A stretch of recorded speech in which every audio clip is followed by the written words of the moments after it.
Havukruunu. Now that is a black metal name from Finland that most of you are not aware. Why so? Well, first of all, it's underground, and it's also coming from Finland.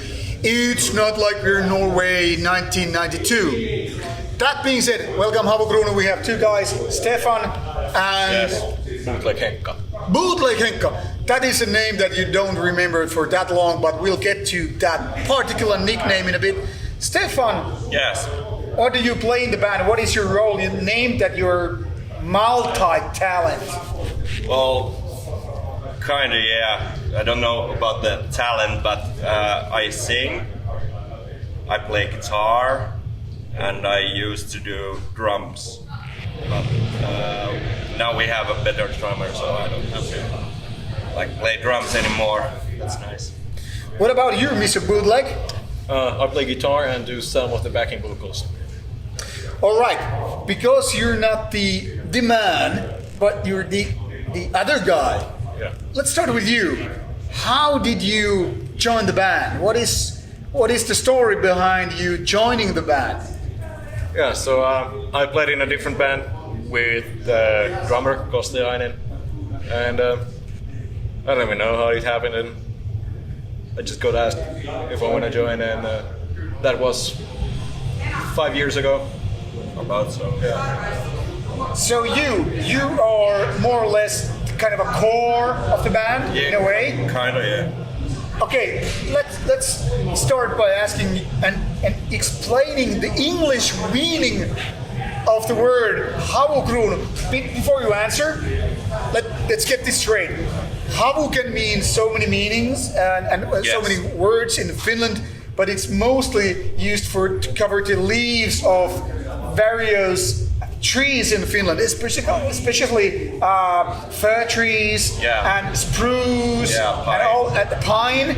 So crown of pines, crown of fir tree leaves. What's the story? It kind of fit from the start. I had a generic black metal name for my band early on, but then I just kind of came up with it. It's like your connection to nature and your connection to the night. Like Finland, like the north. We're from the north, so this is what we know and this is what we speak of. Sound of the North.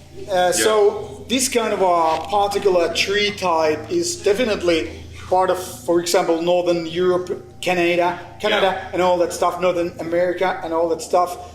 But does it have any specific meaning to you having these trees in your, presence of the band? Yes, well, we're all from the countryside. We have lived lives in rural Finland. So I basically grew up in the forest, so I think the bond's pretty strong. So if you really take back to the second wave of black metal, which I guess in a way is something that you can kind of be connected to. Kinda, yeah. Rather than the first wave with Battery and Celtic Frost and Venom. How come you decided to, because that you mentioned all this rural background, and we have all these bands that, especially from Norway, that kind of tap into the romantic nature of the being part of the black metal instead of as opposed to Satan and all. What was so important for you to have this part of the music included in your band? Well, to get things straight, number one is Satan. But the romantic nature of early Norwegian black metal was kind of, what do you ask? How did you choose to go with this more romantic, the more naturalistic part of the West? Because I'm a bit of a romantic myself, so it's with the emotion and inner life I have. Like, it's from there. But to get the other things straight, I think we're more like inspired by first wave black metal, like Celtic Frost and Battery. All right. What makes you tick in terms of writing the riffs? Well, if I get hard, you know it's good. You need like aroused. No, mentally. you get like this. It's like Having the face. yeah, and Passion. passion, and you can feel like it's something more than just a riff. I can do riffs all day long, but sometimes it just clicks the right way, and it's fucking eerie and evil, and it makes you like hold your breath. Which kinds of bands you get now inspired by when you select your riffs? I mean, you have to have certain kind of a filter. We've been listening a lot of speed metal lately. It's coming back. Speed metal. Yeah. Okay, now drop me some names. Give me some names to go with. Like, if I like Havukruunu, I should probably check out names such as... Stefan can probably help with what you should listen to if you want to listen to something that sounds like us. Yeah. But when it comes to speed metal, I can always recommend Razor. Razor? Yes, Canadian Razor. They are, to me, the ultimate speed metal. And there's this one band I just found, and I hope more people will check it out. Grave Turner. Grave Turner. Yeah, it's like metal punk, speed metal. They dropped a demo in 2017, and I originally thought it was like late 80s. So that's, So it was like that's a good real sign. retro. Okay, now this is a really good, excuse me, talk about what is called, considered as retro metal. And now people don't know that, but this interview is happening on, I think it's 20th of August now, and I'm gonna drop an interview, an opinion video like a day after this, but weeks before this interview gets out. I was actually talking about this idea of like how people hate the word retro and kind of like the word old school, even though they might be used in like kind of a synonymous ways. Yeah. And talking about like how old school can be reflected very much back to these days and used as a component to music of today in a kind of old school ways. Any thoughts about sounding retro, old school, and all that stuff? Do you think it's automatically a curse word or maybe a blessing in disguise? I myself, I prefer the term old school over retro because I don't know, retro feels trendy. If somebody says, "Hey, check us out, we're retro thrash" or something, then it feels like they chose to like go with the retro, go with the trend. It's more like retro means more like you got the look going on, not necessarily the like music. It's not so important then, I think. And old school just happens. You choose your influences, Yeah. or you don't even choose the influences. You just do shit, and then you all of a sudden go like, "Huh, this sounds like early Incantation. This sounds like Demigod," and then all of a sudden you're like, "Oh, old school." All right, so let me try to elaborate on this. So, can we say that old school is a certain kind of a style, but going retro is kind of more like mentality, like going back in the days, like, okay, I don't want to use smartphones, I need cellular lines. I mean, not cellular lines, but like landlines in order to do my music. So do you think there is a certain kind of technology, like analogic style versus digital style or stuff like that? Or is it just matter of perspective? Stefan put it pretty well that, like, for example, clothing and such can be considered retro quite easily. That, like, retro and trendy, they go like hand in hand in my mind. But when it comes to like analog versus digital, it can just be like preferences, and it can be also like retro and trendy if you go for like, no, I'm gonna start a band and the like only purpose is to like just rip off the old bands and like try to sound exactly like them. But these are fine lines. Yeah, fine lines. Talking about fine lines, how do you define whether you are, say, second wave of black metal, first wave of black metal, or maybe something more modern, where you draw the lines and say, okay, this is some so 2000s, and this is definitely 2018 or whatever? I don't know, man. I think like modern stuff, like late 90s stuff and early 2000s. It's in the sound. You know, always like super like clean and crisp and clear. Yeah. And well, I don't really know. So can we make this statement that in order to sound very much like early second wave stuff, you kind of have to sound a little bit dirty versus the nowadays clean and crisp and so much like overproduced style of the bigger labels? Yeah, absolutely. And like I think palatakseni äskeiseen, the defining point in like being first wave or second wave or whatever is like, did you start something? Like Celtic Frost started something, Venom started something.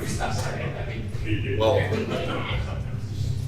that's wrong also. Like, I don't really know, man. That's a I want to challenge you a little bit on this. Now, especially when I have doing these worst to best videos, especially with bands like Bathory, where they clearly started kind of a first wave and then evolved something like I don't know, Viking metal into kind of a crappier, trashier metal, only to come back to this Viking metal. Also, recent Celtic Frost, worst to best, kind of more like reminded me of how well they started with, you know, morbid tales, only to come out with this kind of a cold late kind of a bad hard rock stuff, and then to come back and save the day with Monotheist, which is kind of like modern day black metal meeting with doom metal and all that stuff.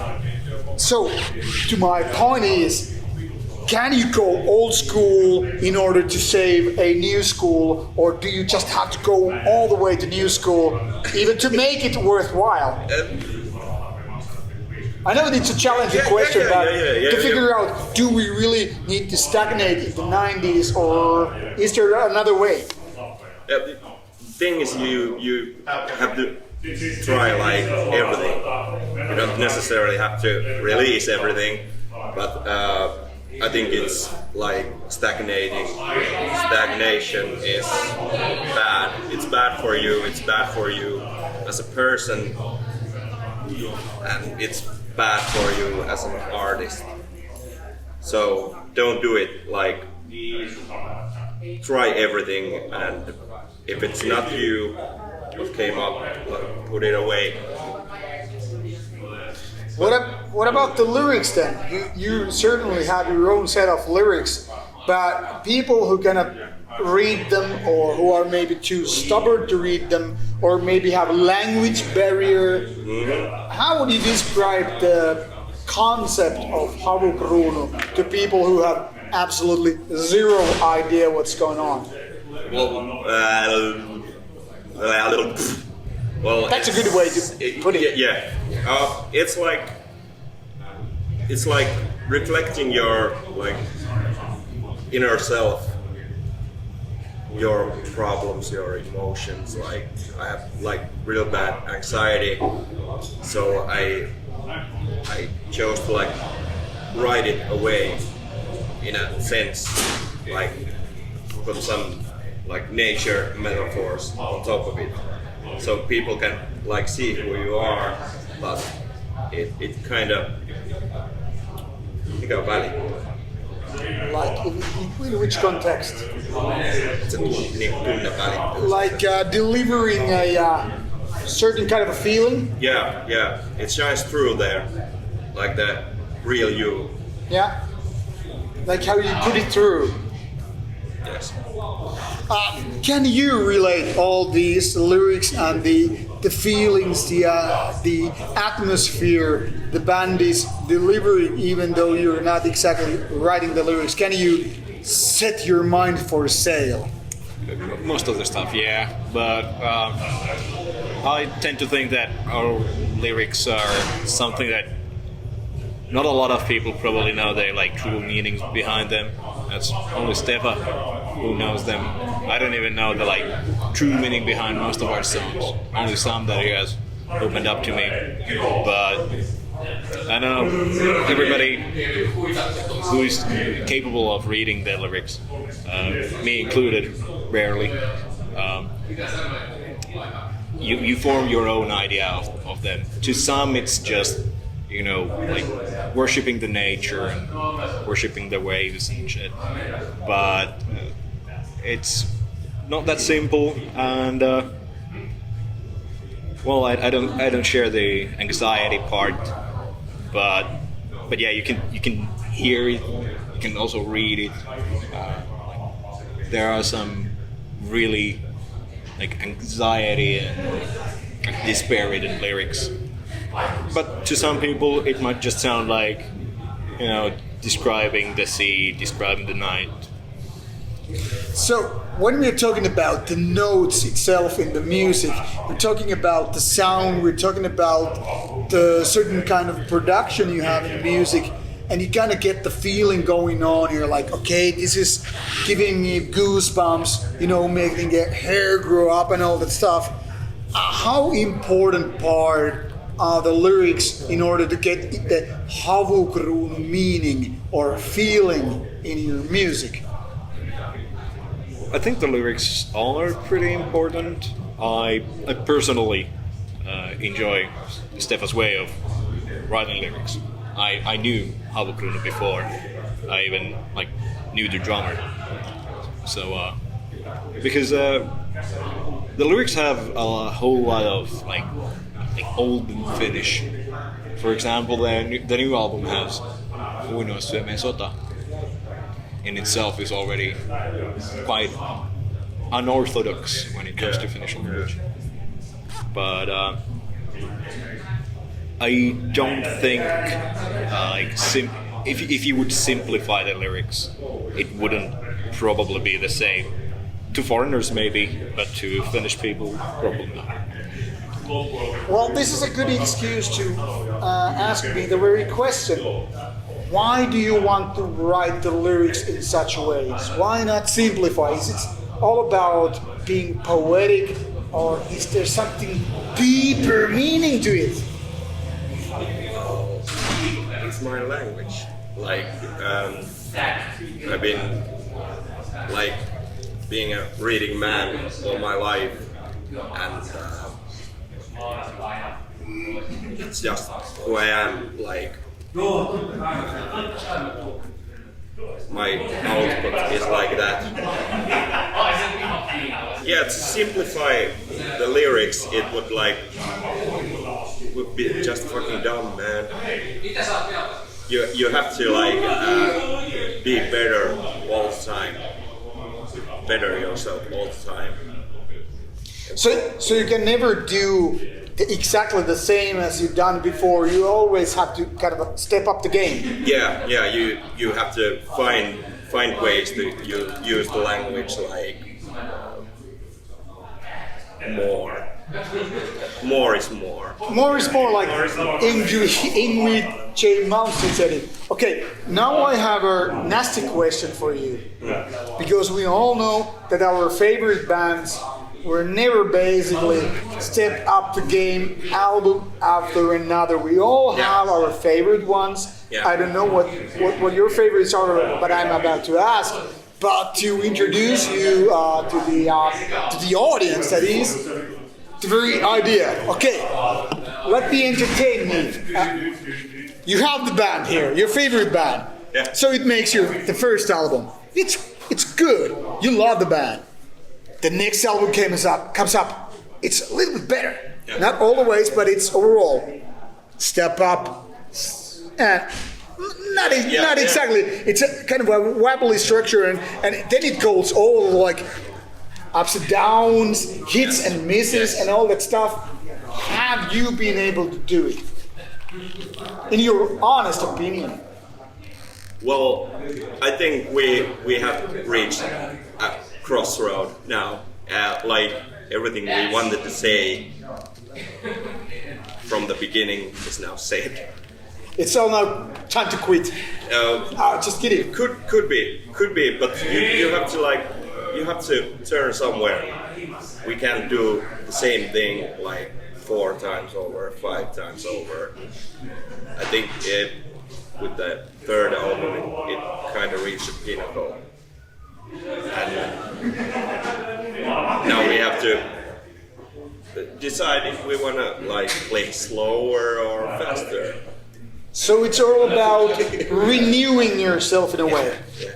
Okay, let's talk about your favorite, most inspiring artists.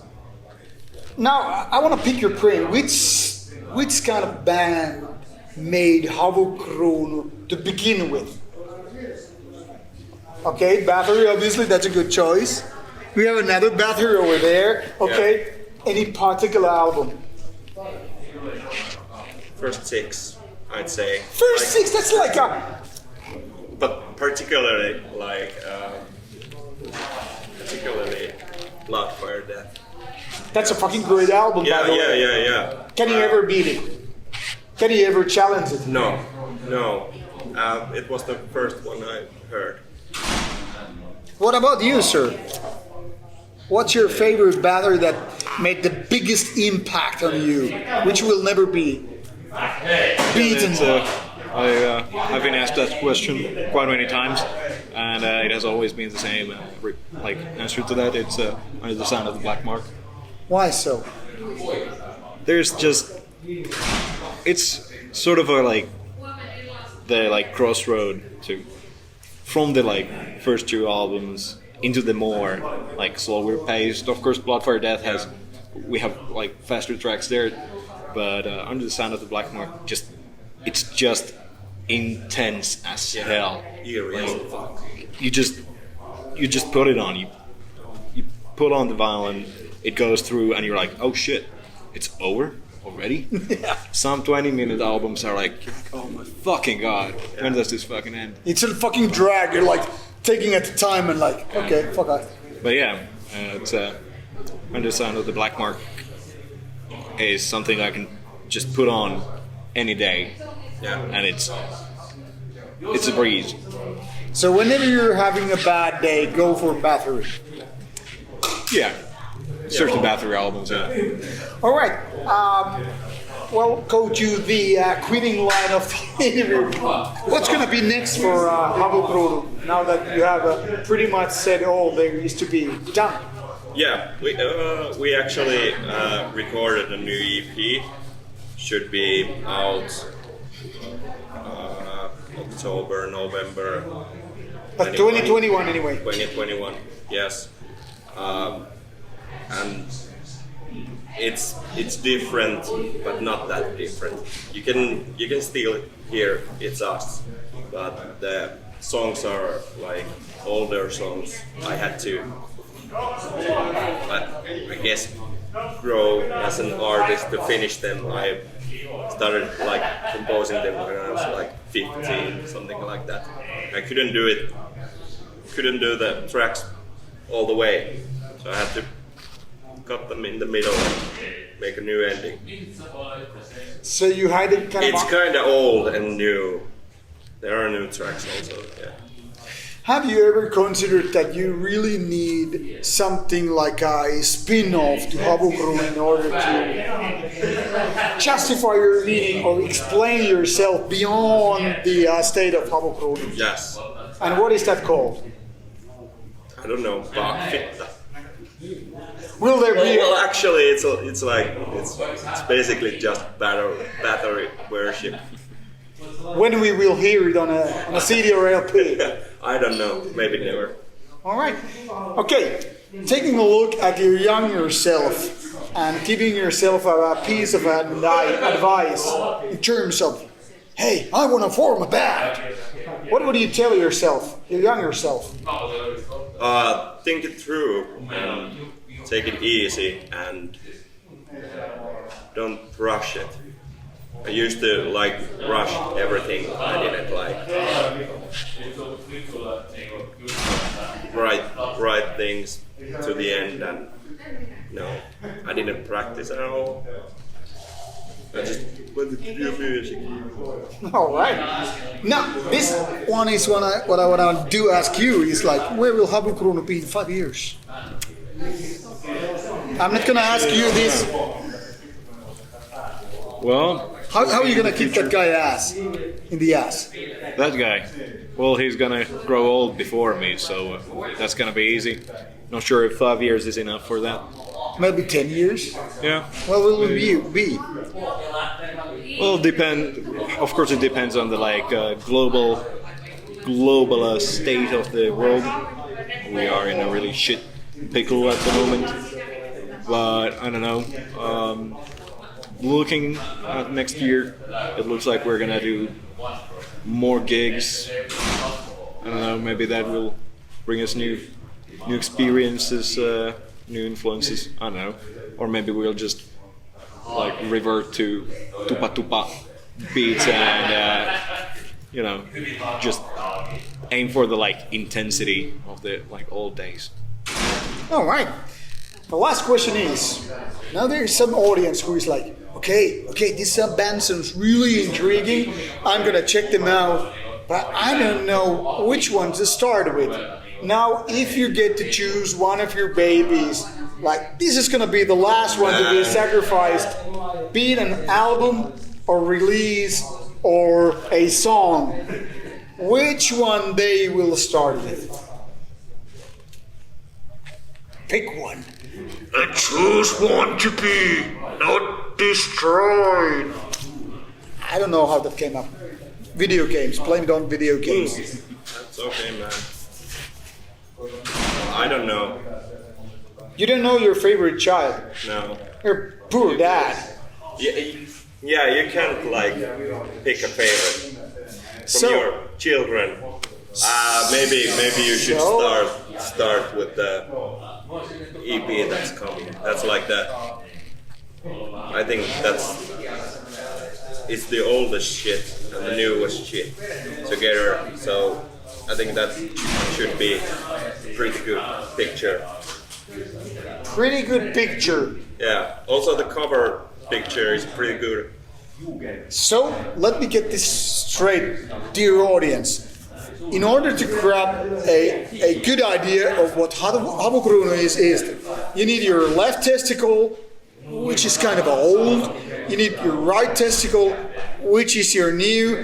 Then you rub them together, squeeze them really hard, and that's how you make this smoothie, or juice, or fruity, or whatever you call it.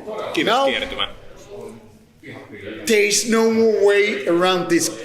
This band is picking my brains now. So, whatever you do, click on the links provided in this video to check out Havukruunu's video, and you will get the idea how these rural black metal guys are made, or how their music is made of. Now, the rest is up to you. Figure out and give your ears a pair of listening experience. Thank you for watching. Take care and Hail Satan. Hail Satan. Cheers. No, kiitos. Tästähän saatiin ihan napakka lopetus. Joo. Lopetus oli hyvä. Hei, tää oli hyvä juttu. Mä oon ristiriitainen. Hei. Taiteilija, mikä ei ristiriitainen, niin mä vähintäänkin epäilisin sellaisen taiteilijan.